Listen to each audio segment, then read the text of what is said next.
This one is dedicated to each and every one of you who appreciate a great glass of wine. You know what I mean? It's Monday. Let's raise a glass to the beginning of another week. It's time to unscrew, uncork, or saber a bottle. And let's begin exploring the wine glass. Today, we're diving deep into the world of Cabernet Franc. I had the pleasure of sitting down with Neeta Mittal, the powerhouse behind the Cab Franc Masters in Paso Robles. If you're a fellow Francophile, this is an episode you won't want to miss. We talk about our shared love for the incredible grape, how it thrives in Paso's diverse terroir, an upcoming 2-day event in March that's an absolute dream for any Cab Franc lover. So grab a glass of your favorite Cabernet Franc, get comfy, and let's talk about why this variety deserves a spotlight of its own. While you're listening, it would be greatly appreciated if you could take 1 minute to subscribe, rate, and review. It takes only a few seconds of your time, but means so much to the show. Also, please be sure to check the box for automatic downloads so that new episodes of Exploring the Wine Glass show up in your next up feed. The next best way to support Exploring the Wine Glass is to tell your friends. If you enjoy the podcast, your wine-loving friends will too. Follow me on all the socials, and finally, don't forget to head to the website exploringthewineglass.com to read the blog, sign up for the newsletter, and keep up on all happenings. Slancha.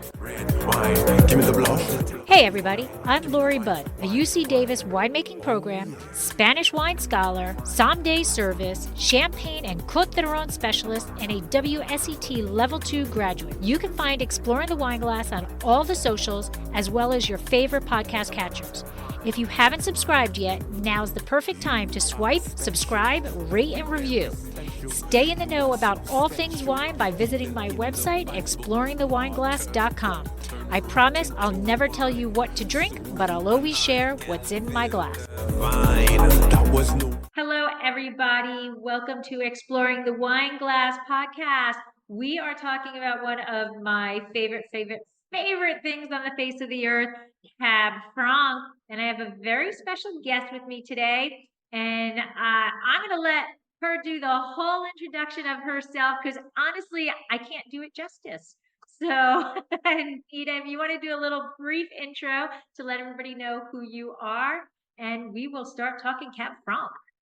Well, thank you so much, Lori. It's a beautiful rainy day here, so it's great to do a cozy catching up Cabernet Franc with who else but you. You are the pioneer of Cab Franc Day that got international recognition and kind of planted the seed for this event as well. My name is Neeta Mittal, and my husband Kunal and we own LXV Wine in downtown Paso Robles. And one of our deep passions is Cabernet Franc. Started with our journey in Bordeaux, where actually our journey for wine started. And so Saint-Emilion and by extension, Cabernet Franc has been very, very special to us. Fast forward 15 years later, here we are celebrating Cabernet Franc with our community. So we this is a phenomenal event on so many levels. This is an event where anybody who loves Cabernet Franc, wants to know more, knows a lot, and wants to know even more, wants to do a deep dive into tasting, wants to be on a panel with experts and exchange thoughts and ideas. It's such an interactive event. This is our third edition. It'll take place on Sunday, March 16th and Monday, March 17th. The March 16th event will be at CAS, and it's dedicated to anybody who wants to really dip their toes, dip their palate into the various expressions of Cabernet Franc. The focus, of course, stays Paso Robles, although we will start with an international context with international tastings with none other than Wes Hagen, and then continue into a food and wine pairing seminar, and then followed by 20 to 25 wineries pouring their Cabernet Francs. And what's exciting, Lori, is most of them, including you, we are all pouring Cabernet Francs that either are sold out or are in library or are really, really limited. And so it's really gracious of all the wineries to come together and pour this wine with not the intention to just get the wine in people's hands, but also with the intention of bringing the focus on Paso and making us a sort of a thought leader in this arena of Bordeaux varietals. The day two is going to be even more of a deep dive. Now, we had kept the day two for industry, but we got so much interest for it that we have now opened it to everyone. Excellent. So that's going to be exciting. And day two is 3 different panels where we will talk to winemakers. We will talk to a group that is very heavily invested in the philosophy of sustainability in Paso and leading the charge on it. And then, of course, we're going to talk about what does Paso Cabernet Franc mean on a wine list, in a wine shop, in a restaurant. So really like a diverse, I could almost put it into the context of viticulture to winemaking to the glass. What does that journey for Paso Robles Cabernet Franc? Yeah, and so this is so exciting because when I started Cab Franc Day back in 2015, it was on Twitter, which is like the bad word now, right? And to just see how much it has expanded, and to the whole goal of what Cab Franc Day really was about showing that it deserves to be in the spotlight, and that it definitely deserves to be a single variety wine, because everybody thinks of it as a blending grape. And that's actually one of the taglines, is more than a blending grape, because it is such a beautiful variety, and it's so expressive of its terroir. And some grapes, they're going to grow like weeds no matter where, wherever you put them. And and there's nothing, not that we're putting things down, but like Syrah is a much easier grape to grow. It's going to go in, it's going to go, and you kind of just go along with it. Cabernet Franc needs a little tender loving care. You need to understand what Cabernet Franc wants, if it's in this type of soil or if it's in this type of soil. And so the wonderful thing about Paso is that we have these 11 districts.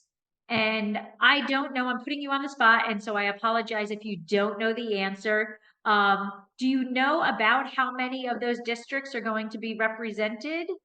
Good question. I'm telling you, Austin Hope is pouring, and Austin Hope Winery and the person himself really has taken a broader stroke on all the 11 appellations in many of the wines that they do and he does. And so just with that representation, I'm comfortable saying that a fair amount of our AVAs will be represented in Paso. And within that, what's also exciting is that play of microclimates.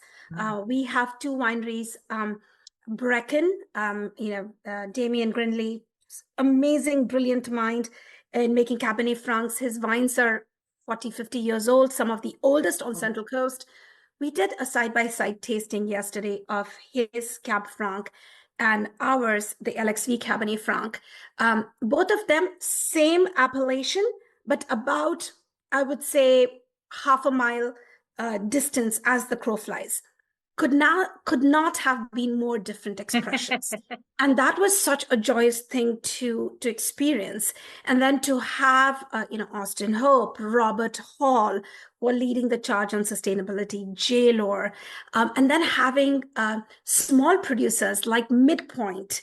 Bill Lapp is supporting this event very passionately. And so that's the beauty of this event, is it shows diversity of our terroir, which you're right, it's a huge testament of why Cabernet Franc expresses itself so beautifully in Paso.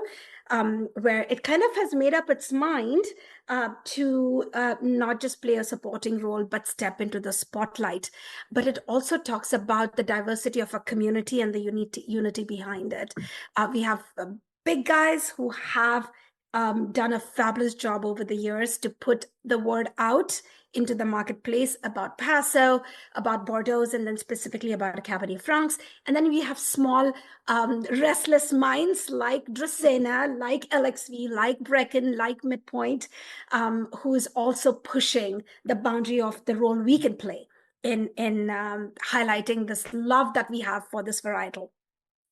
Yeah, and it really does, it warms my heart. Like every time I see a group come together for this mission of promoting Cabernet Franc, like just there's so much, I call it Cab Franc love. There's just so much Cab Franc love out there.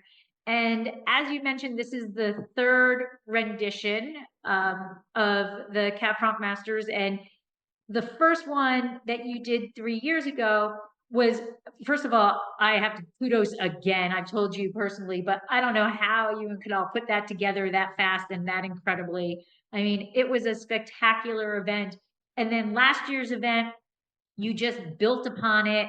And now I can't wait to see. Now we're at 2 days of celebration of this. So it's just exciting to have somebody to share the passion with. Absolutely. And so you mentioned that the first day is at Cass.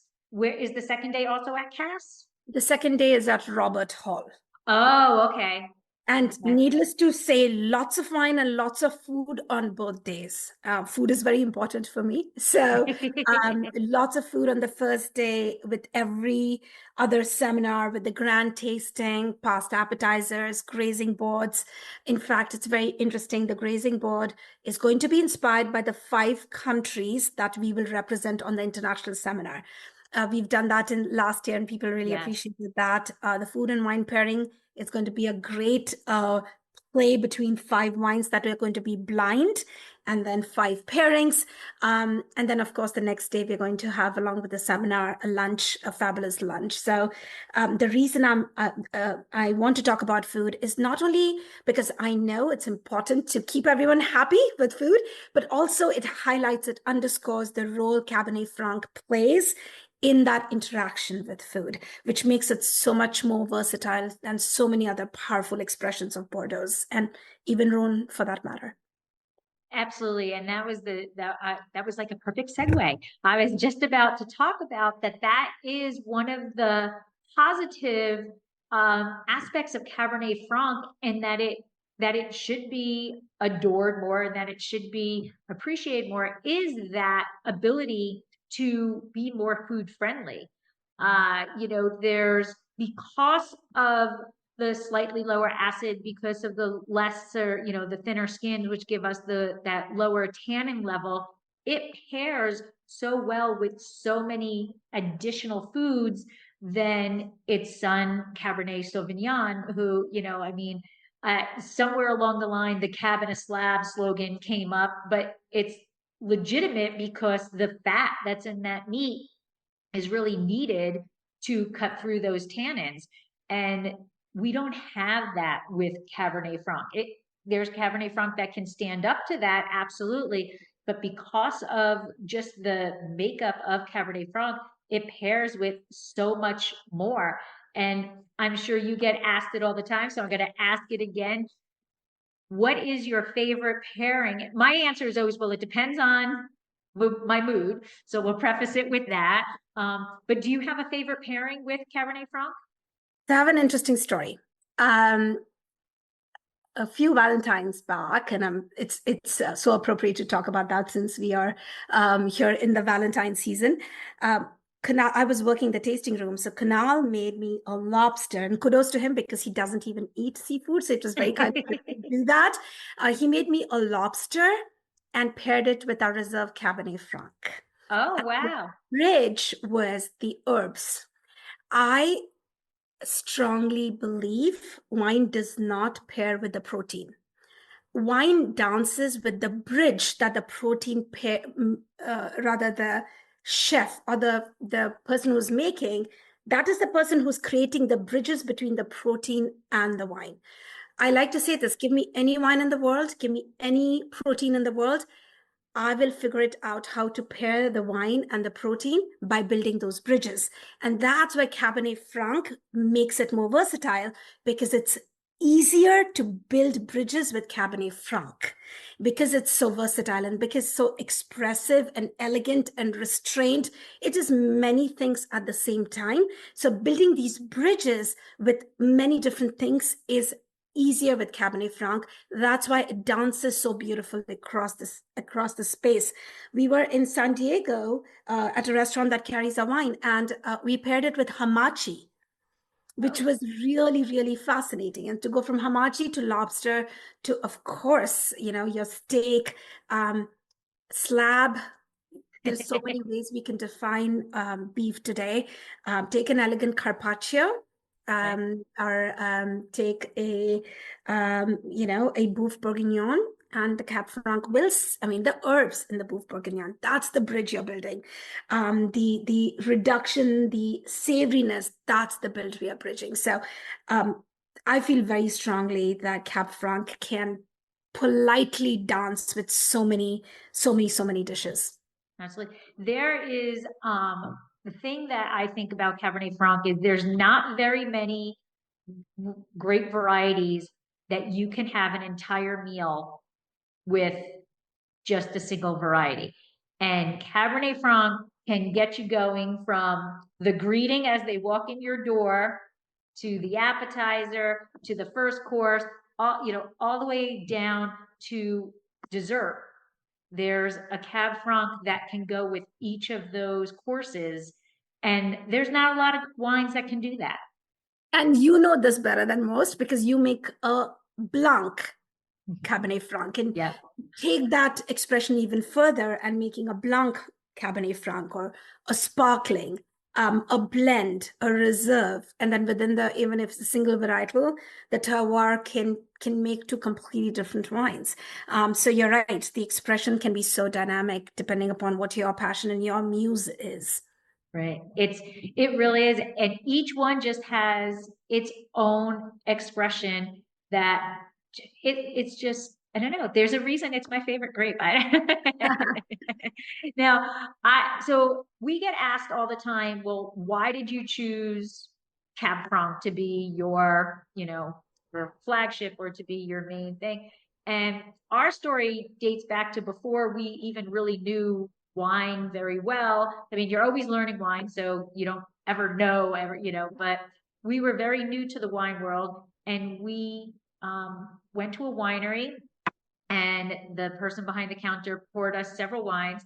And sadly, we were very new to the wine world, so all of those bigger, bolder wines that they were pouring were not to our style yet. Our palate hadn't evolved yet, and so nothing was really, hitting our palate. And so the person was like, "Well, I've got this one wine that I have open because of a club member was here. Do you want to try it?" And I always joke that nobody ever says no to an extra pour. And so she poured it for us, and it was mind blowing. It was the best wine we have had that whole trip, the best wine. Like, we were like, this is why we like wine. And we asked what it was, and it turned out it was a Cabernet Franc. And so we were on a mission to find more Cabernet Francs. And back then, there really weren't a lot. This was, in the late 90s, I think, when so there just wasn't it out there. And we always said, when we start, if we do this and we wanted to start our winery, this is what we're going to focus in on. But I mean, that in itself, I think, is always an interesting story. But yours goes to the birthplace, basically, which again, Cabernet Franc actually technically is a Spanish grape. It was found at the base of the Alps in Spain, and then it found its way to Bordeaux. And that's where you discovered it, right? A lot of us, we all have that stories, that one wine that changed us, the one wine that changed the course of our lives, especially us winemakers, right? Who weren't born into this. For me personally, it was Sangiovese. That's a story for a different day. But from Kunal and me together, we were in the city of Bordeaux. And anybody who's been to the city of Bordeaux, in the heart of it, there are these small by lanes with wine shops, and you sit outside, and there are students and young people around you. There's a lot of noise, there's a lot of joie de vivre, so to say, in the air.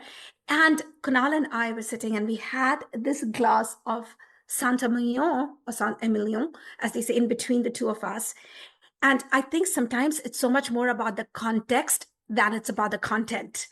And I think it had a lot to do with that moment where we were in our relationship, just kind of figuring our romance and our relationship, because we are from India. We did not grow up with wine. And so it was very interesting I always joke about it. It's like a menage a trois between me and the wine, because we really kind of happened at the same time. And so to us, that was very special. And that really created a lot of intrigue around what was in the glass. And, when in Bordeaux, you talk to somebody, the wine shop owner, and his rendition of what was in the glass was just so poetic and so beautiful. The idea was to go to Santa Maria the next day, but it was like he transported us, and talked about the valley and the plateau and the UNESCO heritage, and just made us fall in love. And when you're in those initial days of falling in love, you fall in love with everything that's happening around you. And then going to fast forward, this happened almost, like, I would say, 20 years ago. And then fast forward to a couple of, like even today, we today make wine in Santa Emilion.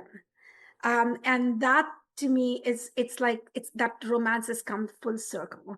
And Kunal is pushing hard to work with our the chateau that we work there. It's a Grand Cru Classé chateau, and we work with them, and he's pushing really hard for them to do 100% Cabernet Franc. I don't know quite if they will bend the rules, but he's determined. He's like, I'm going to get them to do 100% Cab Franc. But that's our love for Cabernet Franc. It has a lot to do with where we started, the context, the journey so far, and just kind of being able to bring it back full circle, back to Santa Maria. Yeah, and when I was in Bordeaux, I've been to Bordeaux a couple of times, and one day we toured. Actually, each day we were there, they took us to a different region, right? But Saint-Emilion is, when I arrived there, the smile went on my face, my cheeks hurt from just the constant smiling. And each chateau that they took us to was more magnificent, and not necessarily because it really was more magnificent. It just was that sensation that whatever was happening around me was building on top. And it was like bursting at the seams by the end of the day, I couldn't contain it. And it was just pure love. And the only other city that has ever done that to me was Florence.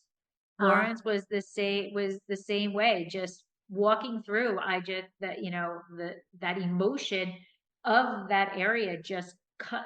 I don't know if there were, if I don't know, infrared or whatever, they could see like the lights just hitting me and building it up. But Saint-Emilion is just the cobblestone streets and the narrow walkways and the wine shops, and there's just something special about the area. There's just And the legacy, right? We visited Cheval Blanc, and they tag every vine that goes into the ground. Yeah. That dedication to that kind of endeavor makes Cheval Blanc what it is. One of my favorites there is this place called La Consciente. It's right kind of across from Cheval Blanc, but it's just on the other side of the road to make it into Pomerol, into Okay. but it's literally there. And I think that's what makes Cheval Blanc so interesting, is because it's on the edge of Pomerol and Saint-Emilion. But La Consciente, we visited them last year as a delegation from Paso, and they are doing this experiments of sending balloons up into the air with salt that burst over a cloud to disperse hail. That spirit of community, not only is it about history, it's about them understanding their place in history and continuing that legacy. There was a winery called Fontplegarde that we went to, and just so beautiful, so serene, that we actually took inspirations from there to build our own tasting room. So that's the beauty of these old wine regions, is there is this history, there is this legacy, and there is this responsibility to kind of know their place in history and take it forward. And I think that's exciting for Paso too, because then now we're kind of on chapter one of our history and where we are, and I think that's exciting for all of us who are trying to do something to etch a line in this, Right. to know that probably this might go somewhere down in history. And that's exciting. Like the Cabernet Franc Day, the Cab Franc Day. You started in 2015, it's internationally embraced, and now it shall stay Cabernet Franc Day for eternity. And that, to etch that line in the history of Paso, that's a big deal.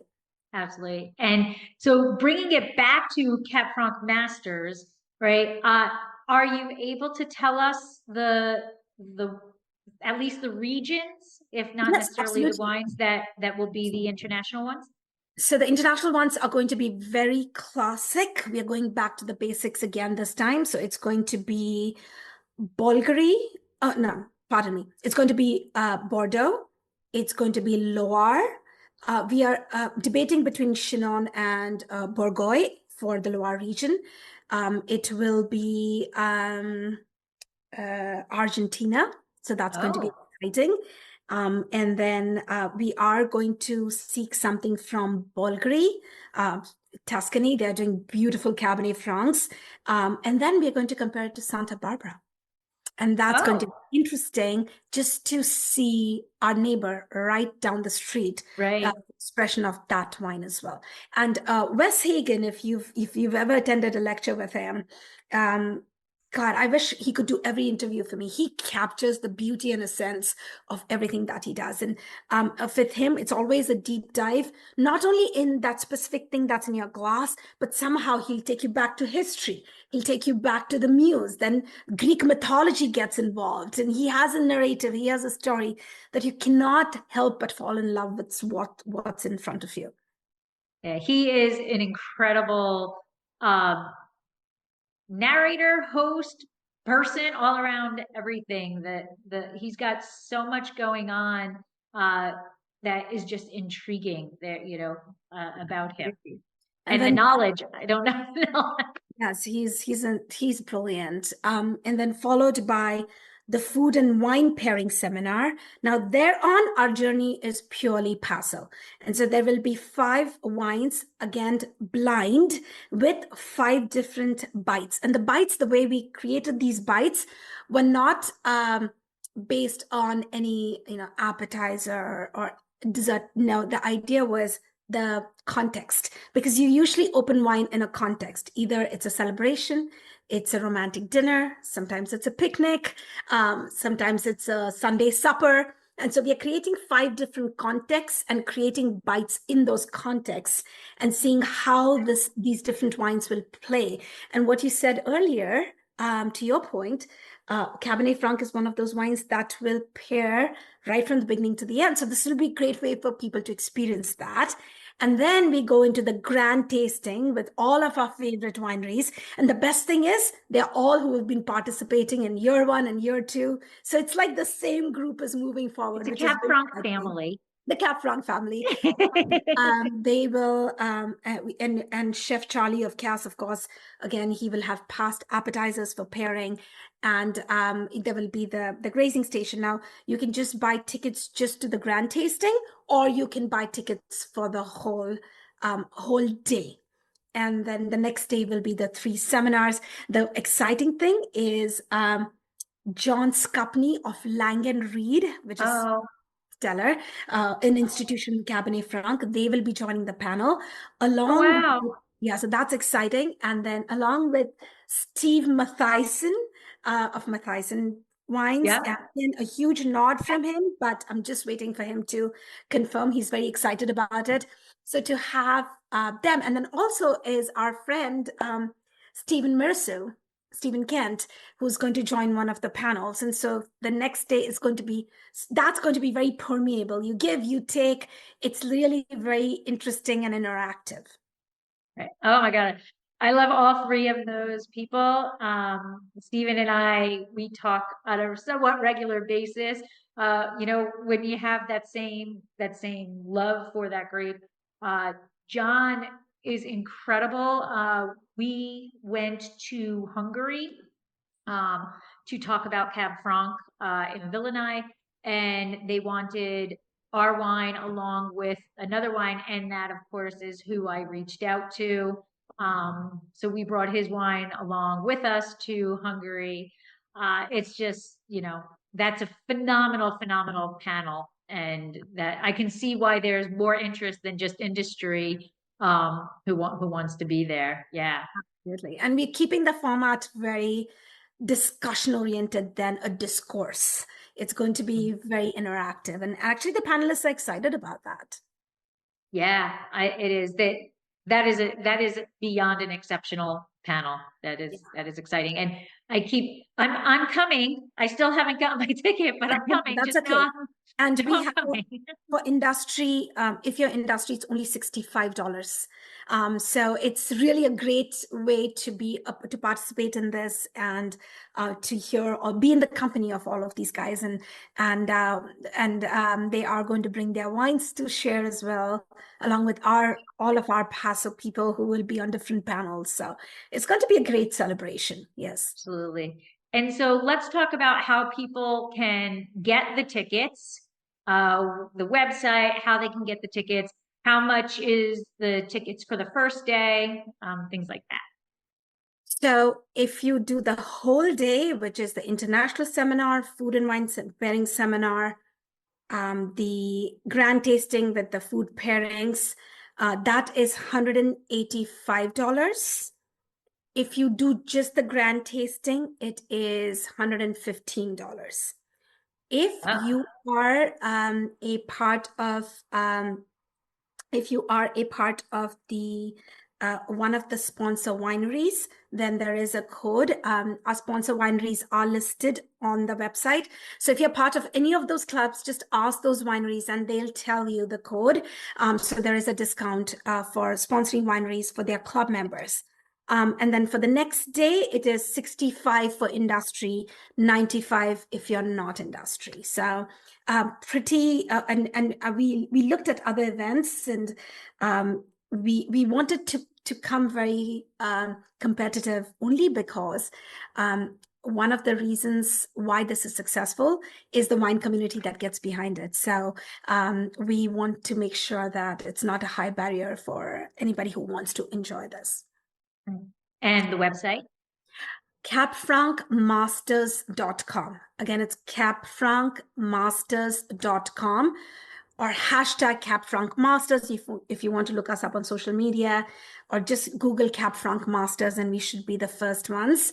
And if you have any questions, my email is on the website as well. So the next month of mine is dedicated to this event. So feel free, you will not be burdening me with questions. Feel free to email me at Neeta, Neeta, at lxvwine.com. Neeta at lxvwine.com. I wish I could give my phone number away, but No, that's okay. You don't want to do that. You don't want to do that. but But that will also, that information, I will link that in the show notes. oh, that's So people will fantastic. be able to click right in the show notes and And what I would be access. more than happy to do is after this call, I would love to share the code with you as well. So any of your listeners, if they want to use that code and book the ticket, you've done so much for Cab Franc. That's the least we can do, is offer that to your fan base and to your listeners. Oh, well, thank you. Thank you. Absolutely. We've been talking it up in the tasting room and people are excited. And I have people who have been coming in and have been to the previous ones. So that right there shows you what a great event it is, because people, it's not a one and done for them. They want, Absolutely. the next version of it. They want Yes. more and more and more. Yes. So yes. But I want to And thank you. Oh, go ahead. no, I was just going to say, people who have come this time, that's why we changed it up. We did the food and wine pairing menu. We did the second day for that reason. Is I want people who are coming this time to say, okay, what else can I do? And of course, there are a couple of wineries, 3 new wineries that are participating as well. So that should be exciting. Oh, Yes. excellent. Yes. Oh, ooh, we got new ones. And it is funny because every time we see another winery say, oh, we produce, Cabernet Franc, we're like, oh, who's this? And we're like, all right, very, very nice. So it's really exciting to see more and more wineries producing it. In fact, we were bottling our spring wines yesterday. Thank goodness not today, because the label would not stick if we were bottling today. Right. But on the list of bottle, in lineup for the bottling, there were 3 other wineries who were bottling Cabernet Francs. So Wow, it that's was, interesting. it was exciting to see more, I'm like, hey, look at this. This is, more and more people are recognizing it, which is fantastic, but also then makes it more difficult to get Cabernet Franc, the group. You know, But it's yeah, we actually had to sort of do spec planting in Willow Creek for about 12 acres of Bordeaux. A lot of that is Cabernet Franc and some Merlot for that reason. You do not have because everybody is now getting interested in Cabernet Franc. Those Cab Franc grapes are getting rare and rare, which is what we want, right? right. We want people to get up and notice and cherish this, and it's I think it's slowly but surely etching its way ahead into the spotlight. So that's amazing. It absolutely is. And I'm seeing more and more articles of things written about it. Frankly, a lot of play on the frank part, frankly this, frankly that. But there's more actual articles. Wine Enthusiast, Wine Spectator, uh, I'm blanking on them. They'll pop to me later, Some journal does a great job some too. journal, yes. Yeah. You're seeing more actual articles talking about Cabernet Franc, which is just a beautiful sight. Absolutely. Man. But I want to thank you for coming on, and I want to thank you for doing all of this organizing and everything for the Cab Franc Masters. It really does, like I said, it warms my soul to see all of the passion that goes in, and to walk into a room and see all of these people who have so much Cab Franc love. So thank you for everything you and Canal do. And thank you for coming on and sharing. And as I said, everything will be in the show notes so that people can get their tickets and find out more. Thank you so much, Laurie, and thanks for having me. It's absolutely an honor to do this with you, and cannot wait to see you on the 15th and 16th, or I should say 16th and 17th. 16th and 17th. Yes. Yes. Awesome. Well, I will talk to you soon, and we both need to stay dry, but the rain is necessary, so we need it, but maybe in little less doses at a time. Yes. All right. I'll talk to you soon. Talk to you soon. Bye. And now, a word from our sponsor.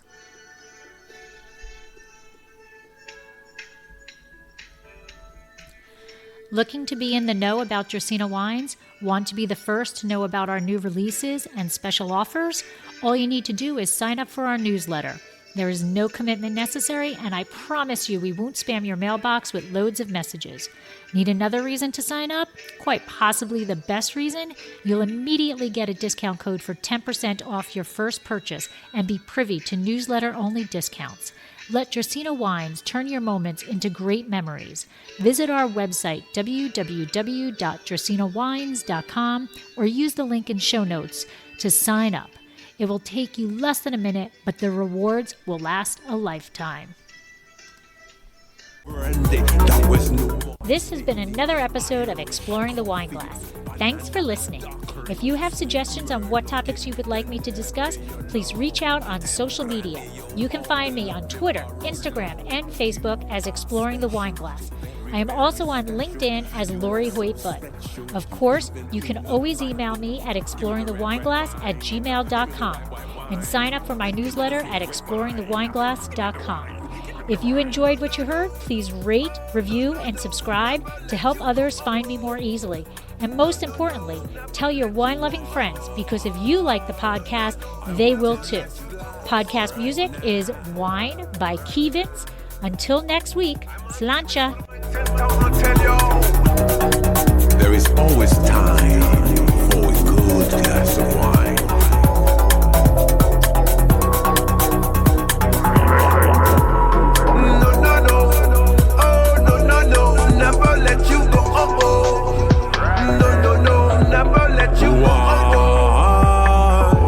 I want a nice glass right now.